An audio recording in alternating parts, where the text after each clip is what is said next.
ನಮಸ್ಕಾರ ಗುರು, ನಾನು ದೀಪು ಶಂಕರು. ಇವತ್ತು ಡೇ ಪೀಸ್ ಆಗಿರಲಿ ಅಂತ ತುಳಸಿ ಎತ್ಕ ಬಂದು ಮಾರುತಿ ಮಂದಿರಲ್ಲಿ ಆಂಜನೇಯ ಸ್ವಾಮಿ ದರ್ಶನ ಪಡೆದೆ. ಹಾಗೆಯೇ ನಾನು ಲೈನಲ್ಲಿ ನಿಂತ್ಕೊಂಡು ಇಲ್ಲಿ ತೀರ್ಥ ಪ್ರಸಾದನ ಕೂಡ ತಗೊಂಡೆ. ಇಲ್ಲಿಂದ ಸೀದಾ ಶಣ್ಮುಖ ದೇವಸ್ಥಾನಕ್ಕೆ ಬಂದು ಕಾಪಾಡಪ್ಪ ಅಂತ ಇಲ್ಲಿರೋ ಭಗವಂತನಿಗೆ ಕೈ ಮುಕ್ಕೊಂಡೆ. ಹಾಗೆ ಆಚ ಕಡೆ ಇಲ್ಲಿ ಪ್ರಸಾದ ಕೊಡ್ತಾ ಇರೋ ಪ್ಲೇಟ್ಗೆ ಖಾರ ಪೊಂಗಲ್ ಹಾಕ್ಸ್ಕೊಂಡು ತಿನ್ಕೊಂಡು ಅಲ್ಲಿಂದ ಸೀದಾ ಆಫೀಸಿಗೆ ಬಂದು ಬ್ಯಾಗ್ ಇಟ್ಟೆ. ಇಲ್ಲಿ ಮಧ್ಯಾಹ್ನ ಆಗಿತ್ತು. ಸೊ ನಾನು ಮತ್ತೆ ಇವನು ಊಟಕ್ಕೆ ಅಂತ ಹೋಗ್ತಾ ಇದ್ದೀವಿ. ಇಲ್ಲಿ ನೋಡಿ NTTF ಹತ್ರ ಇಲ್ಲೊಂದು ಮೀನು ಅಂಗಡಿ ಇತ್ತು, ಒಳ್ಳೆ ಹೋಟ್ಲು ಅಂತ ಹೇಳಿದ್ರು. ಸೊ ಕರ್ನಾಟಕ ರಾಜ್ಯ ಸರ್ಕಾರಿ ಮೀನುಗಾರಿಕೆ ಸಂಘ ಮೈಸೂರ್ದು. ಇಲ್ಲಿ ಕ್ರ್ಯಾಬು, ಫಿಶು, ಪ್ರಾನ್ಸು ಯಾವ್ಯಾವುದು ಇತ್ತು. ಒಂದು ಮೀಲ್ಸ್ ತೊಗೊಂಡ್ವಿ, 70 ರುಪೀಸ್ ಈ ಮೀಲ್ಸು. ಇಲ್ಲಿ ಒಂದು ಮೀನು, ರೈಸು, ಮುದ್ದೆ, ಚಪಾತಿ ಎಲ್ಲ ಕೊಡ್ತಾರೆ. ಇದನ್ನ ಊಟಕ್ಕೆ ಅಂತ ತಗೊಂಬಂದು ಇಲ್ಲಿ ಇಟ್ಕೊಂಡೆ.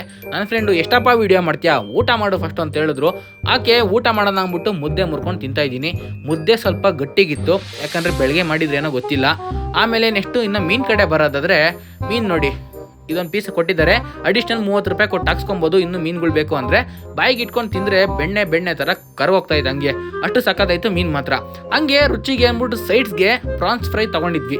ಇಲ್ಲಿ ನೋಡಿ ಪ್ರಾನ್ಸ್ ಫ್ರೈ ಚಿಕ್ಕ ಪ್ರಾನ್ಸಲ್ಲಿ ಹಿಂಗೆ ಫ್ರೈ ಮಾಡಿಕೊಟ್ಟಿದ್ದಾರೆ. ಚಟ್ನಿ ಮತ್ತು ಈರುಳ್ಳಿ ಕೊಟ್ಟಿರೋ ಜೊತೆಗೆ ಈ ನಿಂಬೆಹಣ್ಣು ಇಟ್ಕೊಂಡು ಈ ಪ್ರಾನ್ಸ್ ಫ್ರೈನ ತಿಂತಾ ಇದ್ರೆ ಇದ್ರ ಟೇಸ್ಟೇ ಬೇರೆ ಲೆವೆಲು ಆಯ್ತಾ. ಕಾಂಪ್ಲಿಮೆಂಟ್ರಿ ಮಸ್ತಾಗಿತ್ತು. ಆಮೇಲೆ ನೆಕ್ಸ್ಟು ಇಲ್ಲಿ ನೋಡಿ ಜೊತೆಗೆ ಖಾರ ಆಗ್ತೈತೆ ಅಂದ್ಬಿಟ್ಟು ಅದಕ್ಕೆ ಅಲ್ಲಿದ್ದ ಪೀಣ್ಯಾಗ ಬಂದು ಬಟರ್ ಹೋಟ್ಲಲ್ಲಿ ಐಸ್ ಕ್ರೀಮ್ ಮತ್ತು ಜಾಮೂನು ತಿನ್ಕೊಂಡು ಅಲ್ಲಿಂದ ಆಫೀಸ್ ಕಡೆಗೆ ಬಂದ್ವಿ. ಇಷ್ಟೇ ಮ್ಯಾಟ್ರು. ಬೈ.